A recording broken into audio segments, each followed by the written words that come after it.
Hey guys, it's Kirsten. So this image was just submit to do an edit on the backdrop, as you can see. Next time, cut the paper in half and hang it lengthwise on the back and on the bottom. That way you have one seam in the back and it's a lot easier to edit. And then you can make it as long as you want. Okay, that being said, the first thing I'm going to do is crop the image. I always do a 15 by 11 because that's what Damien says, and I trust him. And we're going to go big like this. I just happen to have gray as this color, so I guess that's why it's doing this, but that doesn't matter. So let's get it a good size because they're probably going to print it, 8 by 10 or 5 by 7. Okay, you do not want content aware checked because if you do, it's probably going to bring arms and legs, like it'll be chaos. Okay, so we are going to click the check mark and we just want it bigger. Okay, that's fine. Okay, so I tried a couple different methods. We're going for quick, right? Because this is going to tank your dollar per hour. You'll never make this mistake twice because when you pay yourself, let's just say you made, $5,000 dance weekend, and then you have to factor in how much editing goes into it. Um, it's going to kill you. You'll never do it again. Okay, so the first thing you're going to want to do is the object select right here. It's above quick select. It's a little rectangle, square, whatever.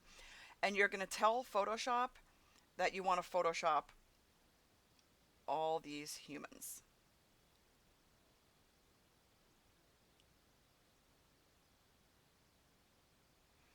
Okay, it missed a couple little spots, so we're going to right click on that and pick quick selection. Make sure it's on the plus. Let's see. Okay, we need to add in that and that skirt. That looks pretty good. Actually, you can hit the Alt key to make it negative. Oh, wait a minute, sorry, I meant add. We have to add this little piece. It didn't get her arm in there. We're not going to be painting in there, so it doesn't really matter. So we're just being a little bit nitpicky. Okay, so now we're going to go ahead, and we don't need to do refine edge because we're not going to get that close. Now, Control J will put all the girls on a separate layer. So we can just do this. Call it dancers. Get in the habit of naming your layers because if you're doing a project with, I do some projects with like 15 layers, you're going to want to know which one's what real quick. Okay, so click on the background layer, do Control J again, and we're going to call this, I don't know, paint or backdrop or whatever, it doesn't matter.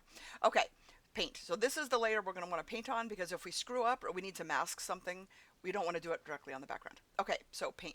So what we're going to do is we're going to get a paintbrush, okay? We're going to right click, make sure the hardness is all the way down. I put the opacity all the way up for now. And I have my flow at 100, smoothing at 0, so, I mean, who knows. So what we're going to do is we're going to sample, hold the Alt key down, sample a nice good gray right here. I'm just going to make this a little bigger. And let's just bring that up a little. Okay, then we're going to sample a gray right here and bring that up a little bit. Let's not worry about shadows now. So don't sample the shadow, I would sample right here, if that makes sense.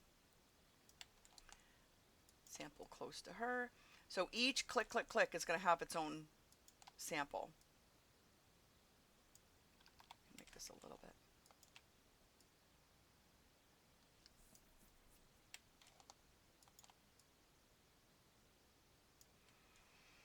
Now, I'm going to make this smaller only because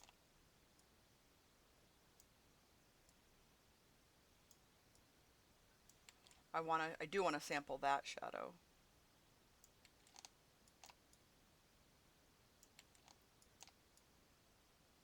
Because it is in fact realistic to have shadows. And again, I'm showing you the quickest way. I'm not showing you, like I would probably send it to RetouchUp, to be honest with you, because actually I would never make this mistake in the first place, just saying. I've been there, done that. You learn from your lessons. My backdrop is now like 16 by 20, so I don't have to barely edit at all.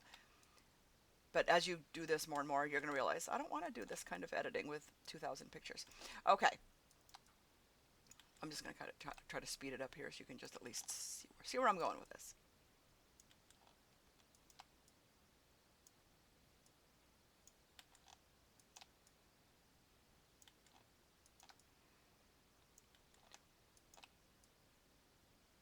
trust the process. I say that in all my videos. Just trust the process. Okay, that's, good enough for now. Then, let's see. Let's see if we can, let me try. I'm wondering if we can just do it right on the same paint layer, but maybe we'll just duplicate it. And I'm just going to put, my keyboard is dying, I think. That's supposed to say low opacity. It doesn't. Whatever. So click on the brush again. This time we're going to do like, 30 something. Okay. So now we're going to click here and just go in like a little bit where maybe the color is a little bit lighter. That looks good. Like there's kind of a distinct, color right over there. So maybe we'll do that. The shadow is a little harsh here, so we can blend it in with a lower opacity like that.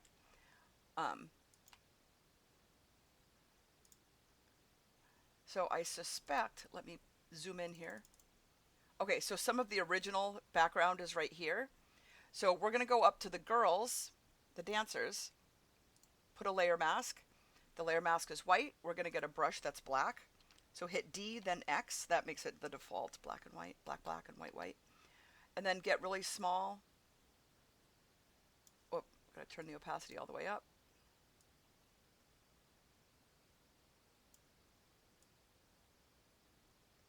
No one would probably even notice, but whatever.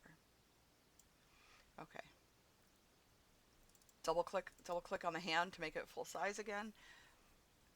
So it is a little smidge dark over here, so let's go on the low opacity brush, click on the brush again, make sure it's, I don't know, 30, whatever. Let's make it big. Okay, so let's click up here maybe, and we're just going to lighten it. It's a little smidge. Okay, so for fun, actually, you know what, I was erasing that to just do a little pop behind there. Okay, now for fun, we can get rid of the dancers on top and see what we've been doing underneath. That's what we've been doing. But because the girls are on top, we can pretty much do whatever we want, and it's not going to show up on them. So from here, I would probably zoom into 300% and just look to make sure we didn't, overlap on anything. And then I would flatten it. Usually what I do, I'm at Control Z. Usually what I do is I might save it like this, because if for some reason you zoom in and you realize, like if you realize the space between the girl's arms was touching, you're like, oh, caca, whatever. So if you save it unflattened, you can always go back in and tweak it. Then you're going to flatten it, give it a unique name. What I usually do is I will be, DSC 7006 A or -1 or whatever. So one last thing. So you can see, this is not a great image and I'm not done editing yet, but you can see when I upload my pictures, I use Bridge. When I upload them, I rename them Dance 15, because it's her 15th year dancing. It's her award photo for the slideshow. Dance 15, and then the date, 06, 01, 22, number 3. So this image right now, if you look at it years from now and you're like, was that 2022 or 2020 or 21? You're like, oh, I don't know. It's good to have it in the title. And I think I don't know, maybe it affects SEO with having dance, who knows.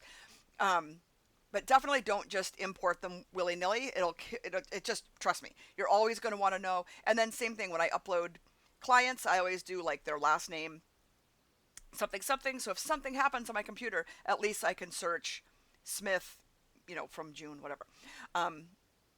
Okay, well, anyway, this is the quickest, like quick and dirty. I hope it helps.